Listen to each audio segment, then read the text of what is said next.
Okay, we're going to now look at reactions, which is the fun part of chemistry, where we turn some compounds into new compounds. We're going to be doing a lot of these in solutions. So we use molarity as our concentration unit for solutions. We like molarity. We represent molarity as capital M. We like molarity because it gives us the moles, which we need for doing our stoichiometric calculations in our reactions. So molarity is moles of solute per liters of solution. Moles per liter. We can rearrange the equation. We end up getting that molarity times volume is equal to moles. Moles of solute. So often we buy a concentrated solution and then we dilute it down to a more reasonable dilute solution. So we take a small volume of a concentrated solution, we add water or solvent to it to make a large volume of a dilute solution. But as we add the water or solvent, we are not changing the moles of the solute. So the moles of the solute remain constant. So that means that our initial molarity times volume will equal our final molarity times volume. So this equation allows us to calculate dilution. Either calculate how much volume we need of the concentrated, or calculate the volume or molarity of our diluted solution. So in our chemical equations, we write balanced chemical equations. When we balance them, we end up with coefficients in front of the compounds, numbers in front of the compounds. These numbers, these coefficients in front of the compounds, gives us the ratio of reacting molecules or the ratio of moles between the various reactants and products. And then also we can use conservation of mass, that the mass of all the reactants will equal the mass of all the products. Mass of all the reactants consumed will equal the mass of all the products produced.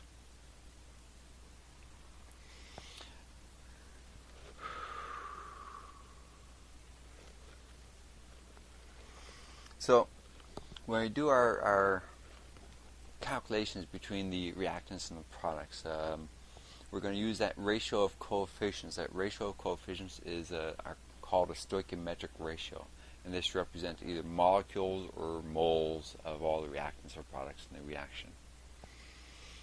So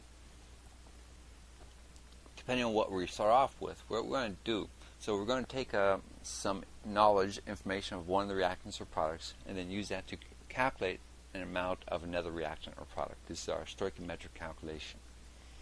The heart of it is taking the moles of one compound, turning it into the moles of another compound, using the stoichiometric ratio. The stoichiometric ratio is the coefficients from the balanced chemical equation. So depending on what we start off with, we have to convert it into moles first. So if we start off with the mass of a compound, we divide by molar mass to get moles. If we have molarity and volume of solution, we do molarity times volume will give us moles.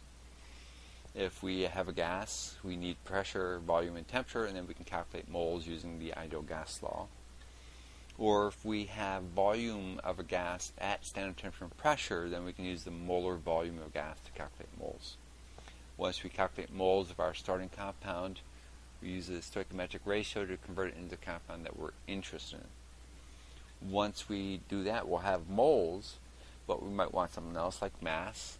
So we multiply the moles by molar mass to get mass. If we have a solution, we can divide by molarity to get volume, or we divide by volume to get molarity.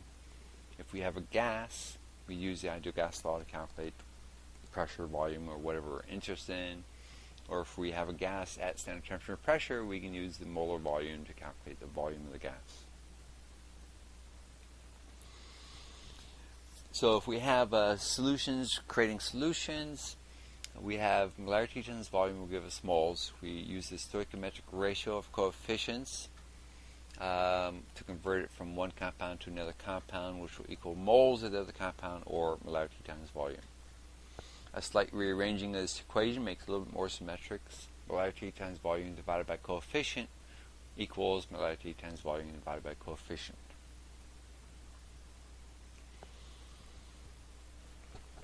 So if we have gases, and the gases are all at the same temperature and pressure, then we can use liters of gases as if they were moles, but only if they are at all the same temperature and pressure for all the reactants and products.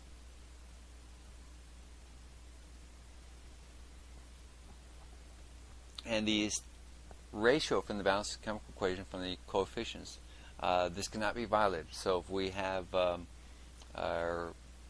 this ratio will only work, so we have a 1-to-1 ratio between hydrogen and oxygen. We have twice as much hydrogen as oxygen, and that's the way it always reacts, regardless of how much we actually make available for it. So our coefficients we use to create our stoichiometric ratio that allows us to convert between one compound or another compound in the chemical reaction.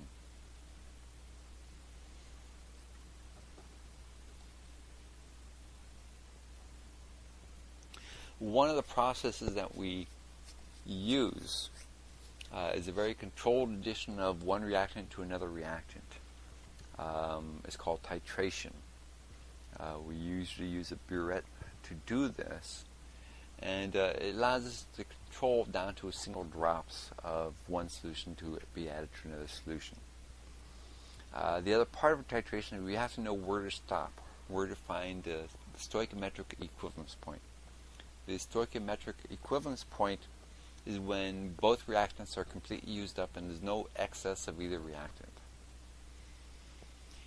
So we can use an indicator, a chemical that will change color when we hit the stoichiometric equivalence point. We often use phenolphthalein as an indicator for strong acid-base titrations. We can also use instrumentation. We can use a pH meter, conductivity meter, or something else, whereby plotting the data we can determine the equivalence point also. So when we have two reactants, if we're given the amount of two reactants, it becomes a limiting reactant problem. Often we'll only give you one reactant, implying that the second reactant is in excess. But if we give you the amount of two different reactants, we have to determine which one's limiting reactant. The limiting reactant is the reactant that is used up completely. When it's used up completely, the reaction stops, so it limits the reaction. If the other reactant is not used up, then that is in excess. So often we'll have one reactant that's limiting and the other reactant will be in excess. We want to use the limiting reactant to calculate how much product is produced, how much other reactants are consumed. So we need to be able to identify the limiting reactant. We have three methods here. Two are of good general use, and a third is of limited use.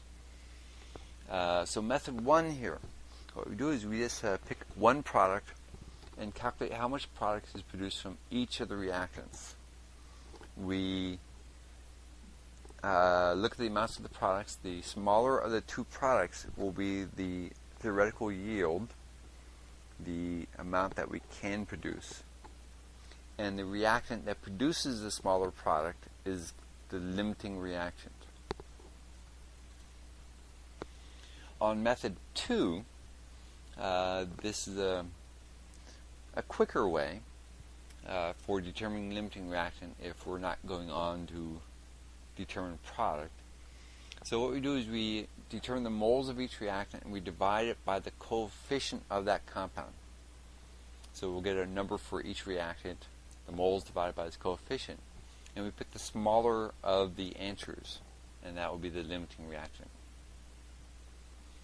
On method 3, this is of limited use. We're just using conservation of mass to help us along, and this works best when we only have a single product. So we have two reactants, one product. We look at the total mass of the two reactants.